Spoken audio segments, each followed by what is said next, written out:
Bienvenue avec la suite de notre roman, chapitre 3. Lorsque l'horloge de son bureau sonna à midi, Oksane arrêta toute activité professionnelle, impatiente de retrouver son fils. Au parking souterrain, elle démarra sa Vitara décapotable sur les chapeaux de roue. Sur la grande autoroute, elle s'arrêta à un feu rouge. En voyant les enfants passer, elle se souvint des épreuves qu'elle avait traversées avant de mettre le sien au monde. Aussitôt, les souvenirs du passé affluèrent de nouveau. Durant 2 années entières, Steven et elle vécurent un bonheur partagé. Après un dur labeur, elle obtint son diplôme et ils fêtaient l'événement dans quelques nightclubs de la place. Jamais ils ne s'avouèrent leur amour. Mais il semblait aller de soi et ce bonheur sans mélange dura jusqu'au jour où son petit ami parla de mariage et d'enfants. Oksane, comblée, accepta et tout fut organisé. Les parents de son fiancé qui vivait à New York arrivaient en grande pompe.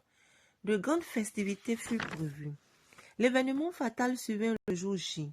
La mariée toute resplendissante attendit 1 heure entière son fiancé, seul au pied de l'autel. Steven ne vint jamais et celle-ci, morte de honte et d'humiliation, perdit connaissance au grand désarroi des personnes présentes. À l'évocation de cet épisode, Oksane revint à la réalité et passa l'embrayage pour démarrer. Elle frissonna. Cette scène resta ancrée dans sa mémoire comme si c'était hier. Le regard égaré du public, l'expression de leurs parents respectifs, leur surprise face à cette situation. Le 10 jours à son réveil, la pénible explication qui suivit l'humilia encore plus. Tous l'avaient réconforté.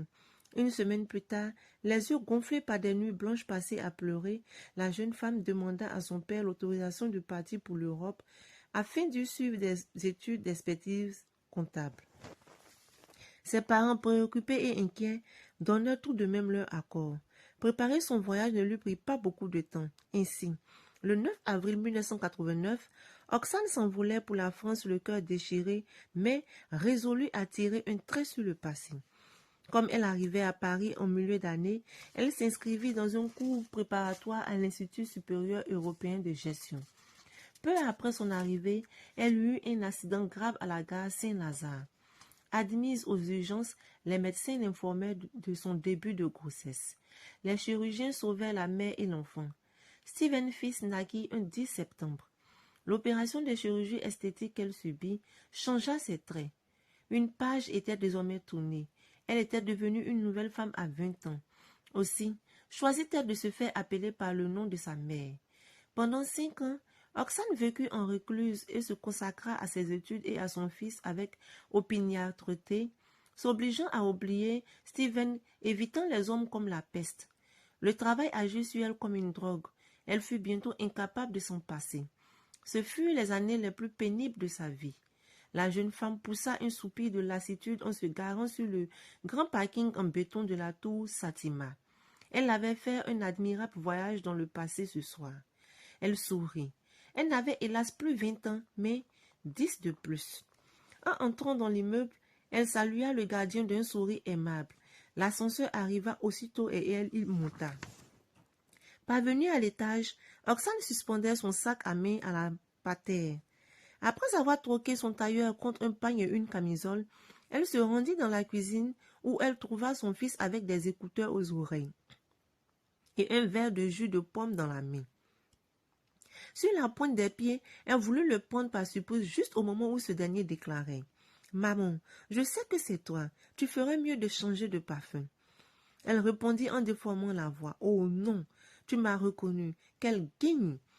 Comment mon petit trésor a passé sa matinée? As-tu déjeuné? Arrête de m'appeler petit trésor, maman, » protesta vigoureusement Steve.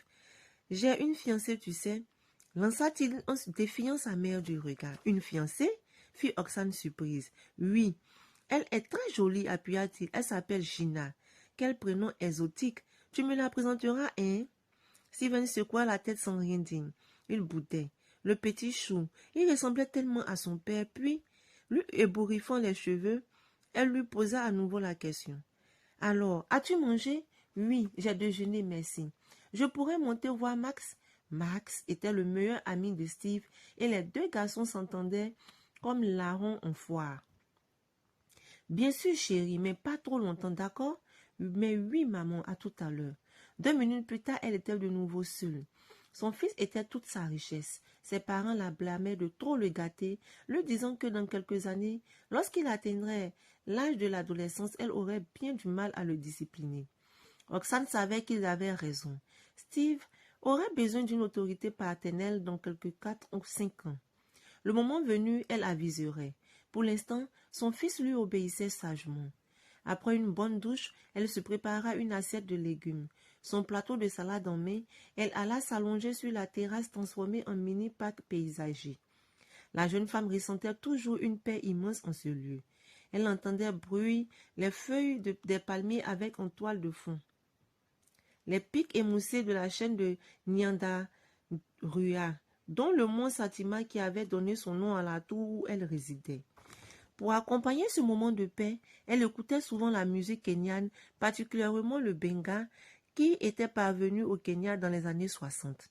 On retrouvait dans cette musique un mélange de rythmes locaux comme l'omutibo, de l'ethnie de l'Uia, de Kuela, de rumba cubaine et de rumba congolaise. Le groupe Apollo Komesha était l'une des formations phares de ce genre de musique. Un bruit de pas l'attira de sa rêverie. « Ouh, maman, je suis là. » Steve venait de rentrer. « Je suis dans le jardin, mon chéri, répondit sa mère. « Apporte-nous des jus de mangue. »« Je peux prendre un soda à la place ?» fit ce dernier une lueur d'espoir dans le regard. « C'est bon pour cette fois. » soupira sa mère. « Mais ensuite, tu vas faire la sieste. »« Chouette !» s'exclama le chérubin en se ruant vers le frigo. En pénétrant dans les bureaux de Master ainsi, une semaine plus tard, Roxane fut séduite. C'était un bâtiment de 5 étages en plein centre de la ville. Les murs étaient incapables et plusieurs affiches y étaient plaquées, représentant des mannequins très sexy en train de peindre avec un sourire éclatant. L'expert avait étudié les statuts de la compagnie Master et elle avait constaté que, par malheur, son ex-fiancé en était le directeur général. Prise d'une panique subite, elle voulut battre en retraite. Mais sa rage la retint. Elle n'allait pas se dégonfler et maintenant qu'elle avait l'opportunité de prendre sa revanche, n'est-ce pas? Non. Au premier étage, elle se renseigna au secrétariat auprès d'une jeune femme qui travaillait devant un ordinateur. Cette dernière lui indiqua la salle de conférence où se trouvaient déjà plusieurs membres du conseil. Roxane se figea sur le seuil de la dite salle, tandis qu'une dizaine de regards se tournèrent vers elle. Les hommes, certains, la cinquantaine passée, avec leurs costumes sombres et leurs mines patibulaires, semblaient tout droit issus d'un roman noir.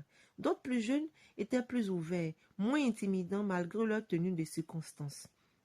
Juste à ce moment, les doubles portes s'ouvrirent sur Michael, accompagné d'une belle jeune femme peule très élégante. « Bonjour, Roxane, dit-il en souriant. « Je suis désolé de n'avoir pas été là pour vous accueillir. Je vous présente Joyce Mbiti. » « Ravi de vous rencontrer, Joyce. Je suis Roxane Zadi. »« Moi de même, fit Joyce, en la dévisageant avec insistance. »« Venez donc vous asseoir près de moi, lança Michael, en l'entraînant juste à côté d'un homme au dos tourné. »« Est-ce qu'on peut commencer ?» demanda celui-ci. « Oui, on est tous prêts. » L'homme se retourna et son regard se posa droit sur Roxane. Ce fut le choc total pour la jeune femme. Bien qu'elle s'y attendît, revoir Steven comme ça d'un seul coup, après 10 ans, était une véritable épreuve pour elle. Michael se tourna vers lui pour faire les présentations. « Steven, je te présente Roxane Zadi, la secrétaire que nous envoie l'agence pour assurer l'intérim. » Puis, pour son invité, Roxane, je vous présente Steven Masters, directeur général de la société Masters. « Vous appelez-vous vraiment Roxane ?» interrogea Steven le regard pénétrant. « Oui, c'est bien mon prénom, » répondit la jeune femme avec un calme qu'elle était loin d'éprouver. « C'est étrange, vous me rappelez quelqu'un. Je ne vous ai jamais rencontré. Vous devez me confondre avec quelqu'un d'autre. Vous avez sans doute raison. » Sur ce, la réunion commença. Ainsi s'achève notre chapitre 3. Ha ha ha! Que nous réserve la suite de ce roman? Ainsi, les deux ex viennent de se retrouver. On verra si par la suite Steven pourra se souvenir du son de sa voix ou bien qu'il pourra, même si son visage a changé, avoir cette idée qui fait qu'on rencontre quelqu'un qu'on a déjà vu. Je vous dis à très bientôt avec le chapitre 4.